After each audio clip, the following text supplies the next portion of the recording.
ప్రేమ అన్న పదానికి రెండు అక్షరాలు, కానీ మీరు నాపైన చూపించినటువంటి ప్రేమ అనంతం. నేను సురేష్, మీ ప్రేమకు బానిస. ఓకే, ఇప్పుడు మనం ఆబ్జెక్ట్స్కి సంబంధించినటువంటి అడ్వాన్స్డ్ టాపిక్స్లో ప్రాపర్టీ ఫ్లాగ్స్, ఫ్రీజ్, సీల్, అలానే ప్రివెంట్ ఎక్స్టెన్షన్స్ గురించి మాట్లాడుకుందాం. ఓకే, అందుకోసం ఒక ప్రోగ్రామ్ని క్రియేట్ చేస్తున్నాను. సో ఏం చేస్తున్నాను అనుకుంటే, మన దగ్గర బేస్ ఉంది కదా, మన యొక్క బేస్ని కాపీ చేస్తున్నాను, పేస్ట్ చేస్తున్నాను, అలానే జస్ట్ రీనేమ్ చేస్తున్నాను. Okay, objects part 8. ఓకే, ఇక్కడ మన యొక్క ఆబ్జెక్ట్ స్పాట్ 8 ఉంది. మన యొక్క script.js ఫైల్లోకి వెళ్ళి ఇందులో ఉన్నటువంటి కోడ్ని డిలీట్ చేశాను. ఓకే, అయితే నేను ఒక చిన్న తప్పు చేశాను. చిన్నది కాదు, పెద్దదనే చెప్పుకోవాలి. నిజానికి ఈ పాటికే మీకు దీని గురించి చెప్పేసి ఉండాలి, కానీ మర్చిపోయాను అనమాట. సరే, అసలు ఇదేంటి అనేది ఒకసారి మీకు చెప్తాను, వినండి. చూడండి, మన యొక్క జావా స్క్రిప్ట్లో 2 రకాల మోడ్స్ ఉంటాయి అనమాట. ఒకటి వచ్చేసి స్ట్రిక్ట్ మోడ్ అండ్ ఇంకొకటి వచ్చేసి నాన్ స్ట్రిక్ట్ మోడ్ అనమాట. సరే, అసలు ఈ యొక్క strict mode, non strict mode మీకు క్లారిటీగా అర్థం అవ్వాలి అనుకోనంటే, ఇప్పుడు చూడండి, ఫర్ ఎగ్జాంపుల్ మీ యొక్క క్లాస్లో మీ యొక్క క్లాస్ లీడరు మీరు ఎటువంటి చిన్న తప్పు చేసినా సరే మీ యొక్క క్లాస్ టీచర్కి కంప్లైంట్ ఇచ్చేస్తున్నాడు అని అనుకోండి. అప్పుడు మీరేమంటారు? ఒరే, మన యొక్క క్లాస్ లీడరు చాలా స్ట్రిక్ట్రా అంటారు. అవునా? ఇక్కడ ఇతన్ని స్ట్రిక్ట్ అని ఎందుకు అన్నాము అనుకోనంటే, ఎటువంటి తప్పు చేసినా సరే మన యొక్క క్లాస్ టీచర్కి చెప్పేస్తున్నాడు కాబట్టి కదా.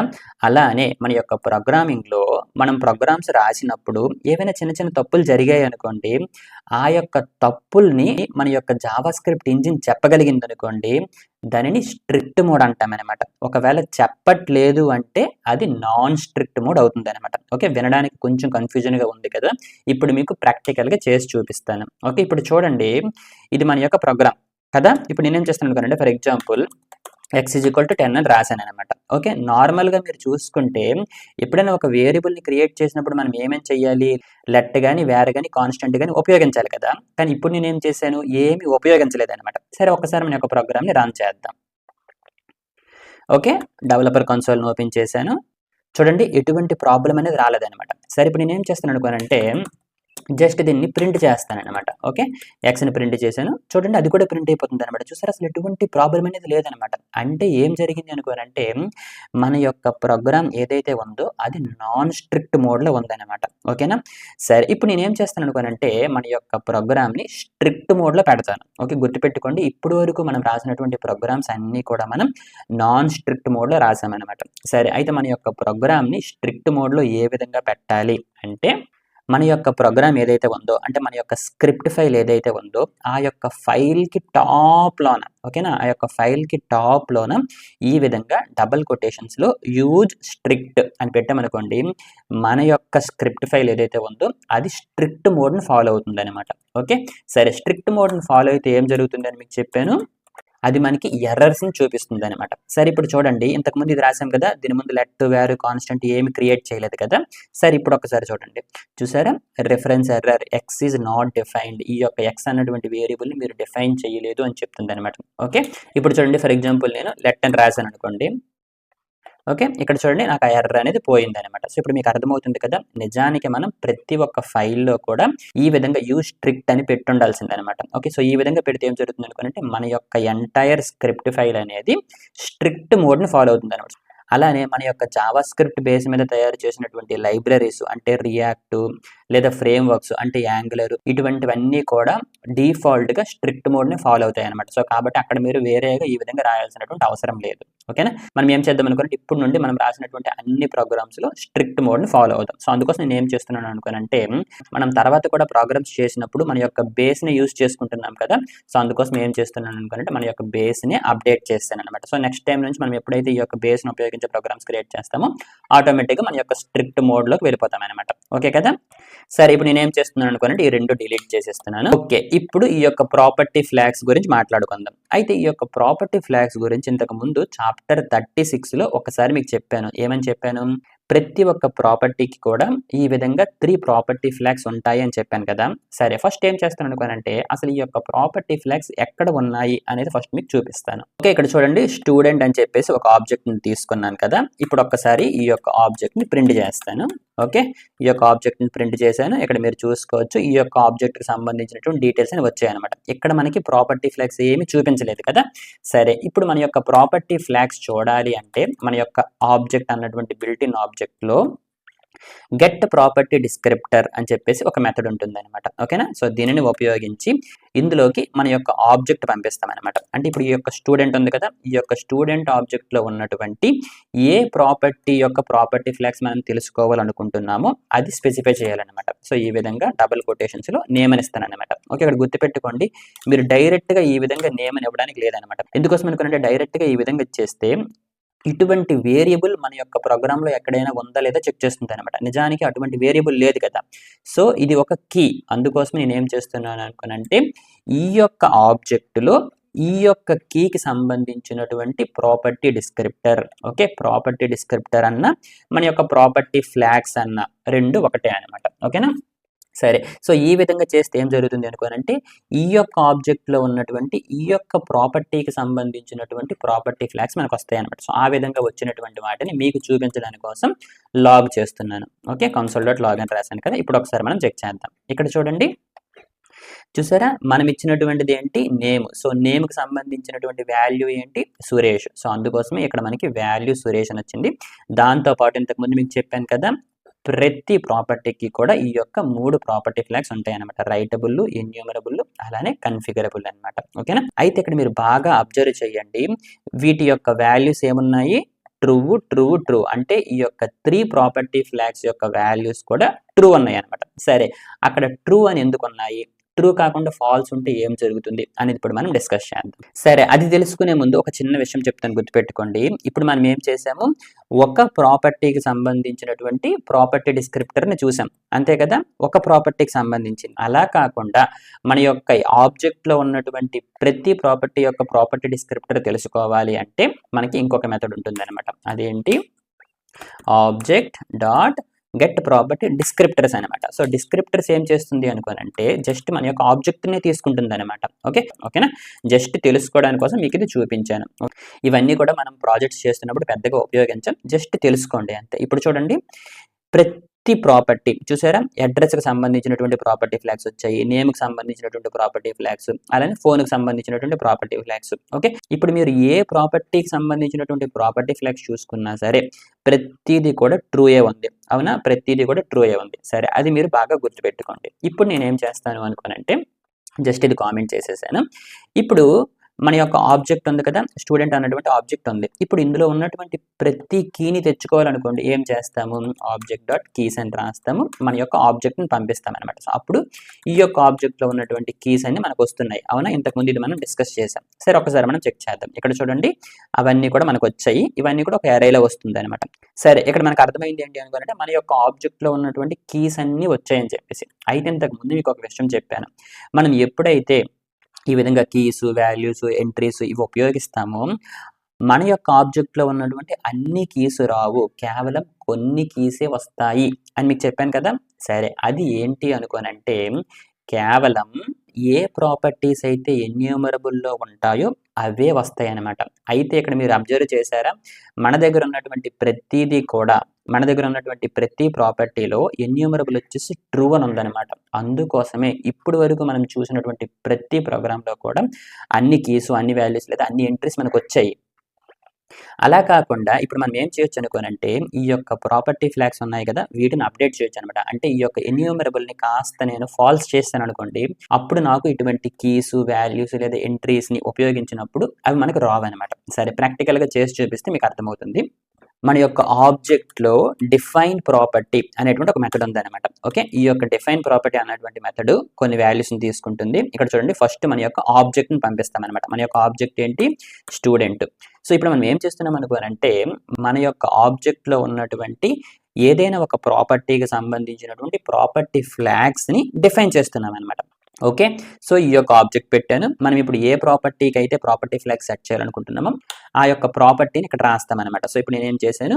నేమ్ అని రాశాను అనమాట. ఓకే, ఇప్పుడు ఈ యొక్క ఆబ్జెక్ట్లో ఈ యొక్క ప్రాపర్టీకి సంబంధించినటువంటి ప్రాపర్టీ ఫ్లాగ్స్ని మనం సెట్ చేస్తున్నాం అనమాట. సో ప్రాపర్టీ ఫ్లాగ్స్ని ఏ విధంగా సెట్ చేస్తాం అనుకుంటే ఈ విధంగా ఆబ్జెక్ట్ రాస్తాం. ఎందుకోసం అనుకుంటే ఇక్కడ మీరు అబ్జర్వ్ చేశారా, ఇది ఒక ఆబ్జెక్ట్లో ఉంది కదా, సో అందుకోసం అనమాట. సో ఇక్కడ ఈ విధంగా ఒక కొత్త ఆబ్జెక్ట్ని పెట్టాను. పెట్టిన తర్వాత మనం దేనిని ఫాల్స్ చేయాలనుకుంటున్నాము, ఎన్యూమరబుల్. సో కాబట్టి జస్ట్ ఈ విధంగా పెట్టేశాను అనమాట. సో ఇప్పుడు ఏం జరుగుతుంది అనుకోనంటే ఈ యొక్క ఆబ్జెక్ట్లో ఈ యొక్క నేమ్ అన్నటువంటి ప్రాపర్టీ యొక్క ఎన్యూమరబుల్ ప్రాపర్టీ ఫ్లాగ్ వచ్చేసి ఫాల్స్ అయిపోయింది అనమాట. సో ఎన్యూమరబుల్ అనేది ఫాల్స్ అయిపోయింది అనుకోండి, దానిని మనం లూప్స్లో కానీ లేదా కీస్ వాల్యూస్ ఇంకెక్కడైనా ఉపయోగించినప్పుడు అది మనకి రాదనమాట. ఓకే, ఇప్పుడు ఒకసారి జస్ట్ మనం చెక్ చేద్దాం. ఇప్పుడు చూడండి, ఆబ్జెక్ట్ డాట్ కీస్ అని చెప్పేసి స్టూడెంట్ పంపించాను కదా. ఇప్పుడు చూడండి, ఇంతకు ముందు మనకు వచ్చేసి ఈ యొక్క నేమ్ అనేది వచ్చింది, కానీ ఎన్యూమరబుల్ అనేది ఫాల్స్కి సెట్ చేసిన తరువాత చూసారా ఆ యొక్క నేమ్ అనేది రాలేదన్నమాట. అంటే ఎన్యూమరబుల్ అనేది ట్రూ ఉంటేనే అది మనకి లూప్స్లో కనిపిస్తుంది. అలా కాకుండా ఎన్యూమరబుల్ అనేది ఫాల్స్ సెట్ చేస్తామనుకోండి, అది లూప్స్లో మనకు కనిపించదు అనమాట. అదేవిధంగా మన యొక్క కన్ఫిగరబుల్కి రైటబుల్కి కొన్ని అర్థాలు అనేవి ఉంటాయి అనమాట. అవి ఏంటి అనేది ఇప్పుడు మనం చెక్ చేద్దాం. ఇప్పుడు చూడండి, మన యొక్క రైటబుల్ అనేది ట్రూ ఉంది. సో ట్రూ ఉంది అంటే దాని అర్థం ఏంటి అనుకోనంటే ఆ యొక్క ప్రాపర్టీని మనం చేంజ్ చేయగలం అనమాట. అలా కాకుండా రైటబుల్ అనేది ఫాల్స్ అనుకోండి, ఆ యొక్క ప్రాపర్టీని మనం చేంజ్ చేయలేమన్నమాట. ఓకే, ఒక్కసారి మనకి అది ప్రాక్టికల్గా చేసి చూపిస్తాను. ఇప్పుడు చూడండి, ఫర్ ఎగ్జాంపుల్ డిఫైన్ ప్రాపర్టీకి ముందు నేను ఏం చేస్తున్నాను అనుకోనంటే నా యొక్క స్టూడెంట్ అన్నటువంటి ఆబ్జెక్ట్ ఉంది కదా, ఈ యొక్క స్టూడెంట్ అన్నటువంటి ఆబ్జెక్ట్లో ఉన్నటువంటి నేమ్ని అప్డేట్ చేస్తున్నాను అనమాట. Okay, for example Suresh by అని అప్డేట్ చేశాను అనమాట. ఓకేనా, ఇప్పుడు నేను ఏం చేస్తున్నాను అనుకోనంటే జస్ట్ ఇక్కడ ఒక్కసారి ప్రింట్ చేస్తున్నాను స్టూడెంట్ డాట్ నేమ్ అని చెప్పేసి. అంటే ఇప్పుడు కొత్తగా అప్డేట్ చేసినటువంటి నేమ్ అనేది నాకు రావాలి. చూసారా, కొత్తగా అప్డేట్ చేసినటువంటి నేమ్ అనేది వచ్చింది అనమాట. సరే, ఇప్పుడు నేనేం చేస్తున్నాను అనుకోనంటే ఈ యొక్క నేమ్ ఏదైతే ఉందో దీని యొక్క ప్రాపర్టీ ఫ్లాగ్ రైటబుల్ వచ్చేసి ఫాల్స్ పెట్టాను అనమాట. ఓకే, ఇంతకుముందు బై డిఫాల్ట్గా రైటబుల్ వచ్చేసి ట్రూయే ఉండేది. ఇప్పుడు నేను దానిని డిఫైన్ చేశాను ఏమని, రైటబుల్ ఫాల్స్ అని చెప్పేసి. సరే, ఇప్పుడు నేను ఏం చేస్తున్నాను అనుకోనంటే దీని కింద ఫర్ ఎగ్జాంపుల్ స్టూడెంట్ డాట్ నేమ్లోకి ఫర్ ఎగ్జాంపుల్ సురేష్ యాదవ్ అని ఎంటర్ చేశాను అనమాట. ఓకే, ఇప్పుడు చూసారా can not assign to read only property అని వచ్చింది అనమాట. అంటే మనకి ఎర్రర్ వచ్చింది, అంతే కదా. ఎందుకోసం అనుకోనంటే రైటబుల్ వచ్చేసి నేను ఫాల్స్ అని పెట్టాను కాబట్టి. అయితే ఇక్కడ మీరు బాగా గమనించండి, ఇంతకుముందు మీకు స్ట్రిక్ట్ మోడ్ అని ఒకటి చెప్పాను. ఓకే, ఇది మన యొక్క స్ట్రిక్ట్ మోడ్. అంటే ఇప్పుడు మన యొక్క ఫైల్ అనేది స్ట్రిక్ట్ మోడ్లో ఉంది. ఒకవేళ నేను ఇప్పుడు తీసాను అనుకోండి, అంటే మన యొక్క ఫైల్ అనేది నాన్ స్ట్రిక్ట్ మోడ్లో ఉంది కదా. సరే, ఇప్పుడు ఒకసారి చెక్ చేద్దాం. చూసారా, నాన్ స్ట్రిక్ట్ మోడ్లో ఉన్నప్పుడు ఎర్రర్ అనేది చూపించలేదు అనమాట. అదే ఇంతకుముందు మీకు చెప్పాను, స్ట్రిక్ట్ మోడ్లో ఉన్నప్పుడు మనకి ఎర్రర్స్ అనేది చూపిస్తుంది అనమాట. సరే, అయితే ఇక్కడ మీరు గుర్తుపెట్టుకోవాల్సింది ఏంటి అనుకోనంటే నాన్ స్ట్రిక్ట్ మోడ్లో ఎర్రర్ అనేది చూపించదు, అంతేగాని ఈ యొక్క ఆపరేషన్ అయితే మాత్రం జరగలేదన్నమాట. ఓకేనా, కావాలంటే మీకు ప్రూవ్ చేస్తాను. చూడండి, ఏం రాస్తాను, console.log student dot name. Okay, ఇంతకుముందు మీరు చూసుకుంటే నాన్ స్ట్రిక్ట్ మోడ్లో మనకి ఎర్రర్ చూపించలేదు. సో ఎర్రర్ చూపించలేదు కాబట్టి మీరేమనుకుంటారు, ఇది అప్డేట్ అయ్యిందేమో అని అనుకుంటారనమాట. నిజానికి అది అప్డేట్ అవ్వలేదు, కాకపోతే మనం నాన్ స్ట్రిక్ట్ మోడ్లో ఉన్నాం కాబట్టి మనకి ఎర్రర్ చూపించలేదు. ఓకే, ఇప్పుడు చూడండి, ఒకవేళ అప్డేట్ అయ్యి ఉంటే ఇక్కడ మనకి సురేష్ యాదవ్ అని వచ్చి ఉండాలి కదా. చూసారా, సురేష్ యాదవ్ అని రాలేదు, సురేష్ బయ్యే అని వచ్చింది అనమాట. అంటే ఇంతకు ముందు ఏదైతే వాల్యూ ఉందో ఆ వాల్యూనే వచ్చింది అనమాట. కాకపోతే మనం నాన్ స్ట్రిక్ట్ మోడ్లో ఉన్నాం కాబట్టి ఎర్రర్ చూపించలేదు అనమాట, అంతే. ఓకే, అందుకోసం ఈ యొక్క స్ట్రిక్ట్ మోడ్ని ఉపయోగించాలి. ఓకే, చూసారా, స్ట్రిక్ట్ మోడ్ను ఉపయోగించినప్పుడు మనకి ఎర్రర్ అనేది చూపిస్తుంది అనమాట. సో రైటబుల్ అనేది ట్రూ ఉంటే ఆ యొక్క ప్రాపర్టీని మనం అప్డేట్ చేయగలం, అదే ఫాల్స్ ఉంటే ఆ యొక్క ప్రాపర్టీని అప్డేట్ చేయలేమన్నమాట. అలానే ఎన్యూమరబుల్ అనేది ట్రూ ఉంటే అది మన యొక్క లూప్స్లో కానీ లేదా ఆబ్జెక్ట్ కీస్ వాల్యూస్ ఎంట్రీస్ ఇటువంటి వాటి అన్నింటిలో కూడా మనకి అది కనిపిస్తుంది అనమాట. అలా కాకుండా ఎన్యూమరబుల్ అనేది ఫాల్స్ చేస్తామనుకోండి, అది మనకి కనిపించదు. సేమ్ అలానే కన్ఫిగరబుల్, ఒకవేళ కన్ఫిగరబుల్ అనేది ఫాల్స్ పెట్టామనుకోండి మన యొక్క ఆబ్జెక్ట్లో ఉన్నటువంటి ప్రాపర్టీని మనం డిలీట్ చేయలేము. అలానే ఈ యొక్క ఆబ్జెక్ట్లో ఉన్నటువంటి ప్రాపర్టీస్కి సంబంధించినటువంటి ప్రాపర్టీ ఫ్లాగ్స్ని కూడా మాడిఫై చేయలేము అనమాట. ఓకేనా, ఇప్పుడు చూడండి, ఈ యొక్క రెండు కూడా కామెంట్ బాక్స్లో పెడుతున్నాను. జస్ట్ ఏం చేస్తున్నాను అనుకోనంటే మన యొక్క ఆబ్జెక్ట్లో ఉన్నటువంటి నేమ్ అన్నటువంటి ప్రాపర్టీని డిలీట్ చేస్తున్నాను అనమాట. ఓకే, ఇక్కడ మనకి అది డిలీట్ అయిపోతుంది. ఒక్కసారి మనం console.log చేసి స్టూడెంట్ డాట్ నేమ్ అని అన్నాం అనుకోండి, ఇక్కడ మనకి అన్డిఫైన్డ్ రావాలి, ఎందుకంటే ఇటువంటి నేమ్ అన్నటువంటి ప్రాపర్టీ లేదు, ఎందుకంటే ఇక్కడ నేను డిలీట్ చేశాను కాబట్టి. ఓకే, ఒకసారి మనం చెక్ చేద్దాం. ఇక్కడ చూడండి, అన్డిఫైన్డ్ అనేది వచ్చింది అనమాట. సరే, ఇక్కడైతే నేను డిలీట్ చేయగలుగుతున్నాను. ఇప్పుడు నేను ఏం చేస్తాను అనుకోనంటే కన్ఫిగరబుల్ వచ్చేసి ఫాల్స్కి సెట్ చేశాను అనమాట. ఓకే, ఇప్పుడు చూడండి, కెన్ నాట్ డిలీట్ అంటుంది అనమాట. ఎందుకోసం అనుకోనంటే కన్ఫిగరబుల్ అనేది ఫాల్స్కి సెట్ చేశాను కాబట్టి. ఓకేనా, మీకు ముందే చెప్పాను కదా, ఇవన్నీ కూడా మనం ఎక్కువగా ఉపయోగించాం, కాకపోతే కొంతమంది ఇంటర్వ్యూస్లో ఇవి మనకి అడుగుతారనమాట. అందుకే ఇవి మీకు చెప్పాను. ఓకే, అయితే ఈ యొక్క రైటబుల్, ఎన్యూమరబుల్ అలానే కన్ఫిగరబుల్కి మనం ఇప్పటి వరకు ప్రాపర్టీ ఫ్లాగ్స్ అంటున్నాం కదా, ప్రాపర్టీ ఫ్లాగ్స్ అంటాం లేదా ప్రాపర్టీ డిస్క్రిప్టర్స్ అని కూడా అనుకోవచ్చు. ఓకేనా? సరే, ఇప్పటి వరకు మనం ఏం చేసాం, మన యొక్క స్టూడెంట్ అన్నటువంటి ఆబ్జెక్ట్లో ఒక పర్టికులర్ ప్రాపర్టీకి సంబంధించినటువంటి ప్రాపర్టీ ఫ్లాగ్స్ అని డిఫైన్ చేశాం కదా. ఇప్పుడు అలానే ఫర్ ఎగ్జాంపుల్ ఫోన్ అన్నటువంటి ప్రాపర్టీకి డిఫైన్ చేయాలనుకోండి, ఏం చేయాలి, మళ్ళీ ఈ విధంగా ఇంకొకటి రాయాలి. అవునా? సో ఈ విధంగా ఇంకొకటి రాసి ఇక్కడ మనం ఫోన్ అని ఇస్తాం అనమాట. అలానే ఇప్పుడు అడ్రస్ కావాలనుకోండి, మళ్ళీ ఈ విధంగా ఇంకొకటి రాయాల్సి వస్తుంది అనమాట. అయితే ఇప్పుడు మనకి జస్ట్ ఈ యొక్క ఆబ్జెక్ట్ లో 3 ప్రాపర్టీస్ ఉన్నాయి కాబట్టి సరిపోయింది. అలా కాకుండా మన యొక్క ఆబ్జెక్ట్ లో ఒక 100 ప్రాపర్టీస్ ఉన్నాయి అనుకోండి, 100 ఈ విధంగా రాయలేం కదా. సో అందుకోసం మన యొక్క ఎంటైర్ ఆబ్జెక్ట్ లో ఉన్నటువంటి ప్రాపర్టీస్ ని అప్డేట్ చేయడానికి కోసం మనకి కొన్ని మెథడ్స్ అనేవి ఉన్నాయన్నమాట. అవి ఏంటి అనుకోనంటే ఫ్రీజ్, సీల్ అలానే ప్రివెంట్ ఎక్స్టెన్షన్స్ అనమాట. ఓకేనా? ఇవన్నీ మీకు చెప్తున్నాను కదా, మన యొక్క ప్రాజెక్ట్స్లో మరీ ఎక్కువగా ఉపయోగించాం. కానీ ఇంటర్వ్యూ పరంగా చాలా మంది ఫ్రీజ్కి, సీల్కి ఉన్నటువంటి డిఫరెన్సెస్ అనేవి అడుగుతారనమాట. అందుకోసమే వాటిని నేను ఇక్కడ మీకు చెప్తున్నాను. ఓకేనా? సరే, అసలు ఫస్ట్ ఫ్రీజ్ అంటే ఏంటో చెప్తాను చూడండి. మన దగ్గర ఒక ఆబ్జెక్ట్ ఉందనుకోండి, ఆ యొక్క ఆబ్జెక్ట్ని మనం ఫ్రీజ్ చేయొచ్చు అనమాట. ఒక ఆబ్జెక్ట్ని మనం ఫ్రీజ్ చేసేస్తే ఆ యొక్క ఆబ్జెక్ట్లోకి కొత్త ప్రాపర్టీస్ని యాడ్ చేయలేము, ఉన్నటువంటి ప్రాపర్టీస్ని మాడిఫై చేయలేము, అలానే ఆ యొక్క ఆబ్జెక్ట్లో ఉన్నటువంటి ప్రాపర్టీస్ని డిలీట్ కూడా చేయలేమన్నమాట. ఓకేనా? సో గుర్తుపెట్టుకోండి, మన దగ్గర ఏదైనా ఒక ఆబ్జెక్ట్ ఉందనుకోండి, ఫర్ ఎగ్జాంపుల్ ఫ్యూచర్లో మీరు ఏదైనా ఒక ప్రాజెక్ట్ మీద వర్క్ చేస్తున్నారు, ఆ యొక్క ఆబ్జెక్ట్ని తర్వాత మీ యొక్క ప్రోగ్రామింగ్లో ఎవ్వరూ టచ్ చేయకూడదు, అసలు అప్డేట్ చేయకూడదు, కొత్త ప్రాపర్టీస్ని యాడ్ చేయకూడదు అనుకున్నప్పుడు మీ యొక్క ఆబ్జెక్ట్ని మీరు ఫ్రీజ్ చేసేయచ్చు అనమాట. సో అక్కడ ఏమీ జరగదు. ఎప్పుడైతే ఈ విధంగా మనం ఫ్రీజ్ అని కాల్ చేస్తామో ఇంటర్నల్గా అదేం చేస్తుంది అనుకోనంటే ఈ యొక్క ఆబ్జెక్ట్లో ఉన్నటువంటి ప్రతి ప్రాపర్టీకి ఈ విధంగా ప్రాపర్టీ ఫ్లాగ్స్ని సెట్ చేస్తుంది అనమాట. అది సింపుల్గా ఏం చేస్తుంది, రైటబుల్ని ఫాల్స్ చేసేస్తుంది, కన్ఫిగరబుల్ని ఫాల్స్ చేసేస్తుంది అనమాట. సో ఈ విధంగా చేయడం వల్ల ఏం జరుగుతుంది అనుకోనంటే మనం కొత్త ప్రాపర్టీస్ని యాడ్ చేయలేము, ఉన్న ప్రాపర్టీస్ని డిలీట్ చేయలేము, ఉన్న ప్రాపర్టీస్ని అప్డేట్ చేయలేము. కానీ ఎన్యూమరబుల్ వచ్చేసి ట్రూయే ఉంటుంది అనమాట. అంటే మనం ఆబ్జెక్ట్ కీస్, వాల్యూస్ ఇంకేమైనా లూప్స్లో ఈ యొక్క ఆబ్జెక్ట్ను ఉపయోగించినప్పుడు ఆ యొక్క ప్రాపర్టీస్ని మనం యాక్సెస్ చేసుకోగలం అనమాట. ఓకే, ఇప్పుడు చూడండి, ఫర్ ఎగ్జాంపుల్ ఆబ్జెక్ట్ అని చెప్పేసి ఇక్కడ ఒక ఆబ్జెక్ట్ని తీసుకున్నాను, దీనిని నేను ఫ్రీజ్ చేశాను అనమాట. సో ఒక్కసారి ఫ్రీజ్ చేసేస్తే ఇప్పుడు చూడండి, అందులో ఉన్నటువంటి ఈ యొక్క నేమ్ అన్నటువంటి ప్రాపర్టీలోకి ఇంతకుముందు జాన్ ఉంది కదా, ఇప్పుడు నేను డియోతో అప్డేట్ చేస్తున్నాను అనమాట. సో ఈ విధంగా అప్డేట్ చేయడం అనేది జరగదనమాట. ఎందుకోసం అనుకోండి, ఈ యొక్క ఆబ్జెక్ట్ నేను ఫ్రీజ్ చేశాను కాబట్టి. ఒకవేళ మీరు స్ట్రిక్ట్ మోడ్లో ఉన్నారనుకోండి మీకు ఎర్రర్ చూపిస్తుంది, అలా కాకుండా మీరు నాన్ స్ట్రిక్ట్ మోడ్లో ఉంటే అది ఫెయిల్ అయిపోతుంది, బట్ ఎర్రర్ అయితే చూపించదు. ఓకే, అలానే గుర్తుపెట్టుకోండి, మనం ఫ్రీజ్ చేసిన తర్వాత ఈ యొక్క ఆబ్జెక్ట్లో ఉన్నటువంటి ప్రాపర్టీస్ని డిలీట్ కూడా చేయలేమన్నమాట.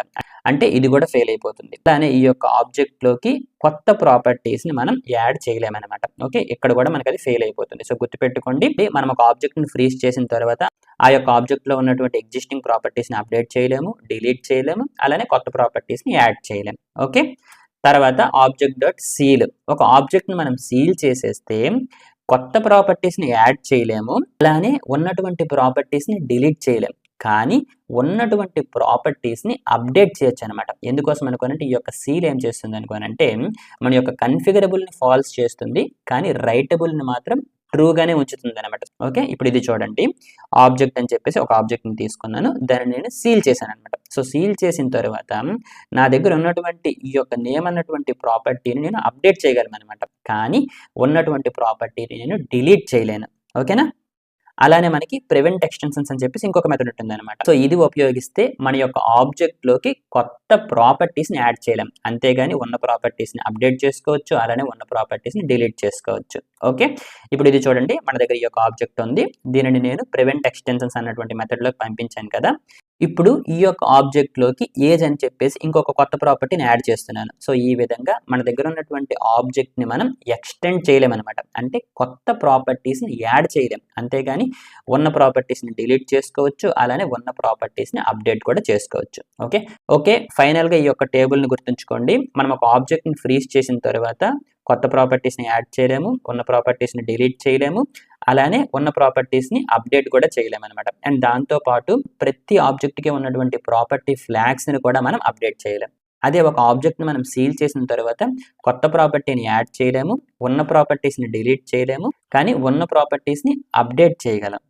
ఓకే, ఇప్పుడు అసలు మన యొక్క ఆబ్జెక్ట్ నేను దేవుడని ఎందుకు అన్నాను, అలానే ప్రతి ఆబ్జెక్ట్లో ఈ యొక్క ప్రోటోటైప్ అన్నటువంటి ప్రాపర్టీ ఏ విధంగా వస్తుంది అన్న దాని గురించి మాట్లాడుకుందాం. ఓకే, చిన్న బ్రేక్, చిటికలో వచ్చేస్తాం.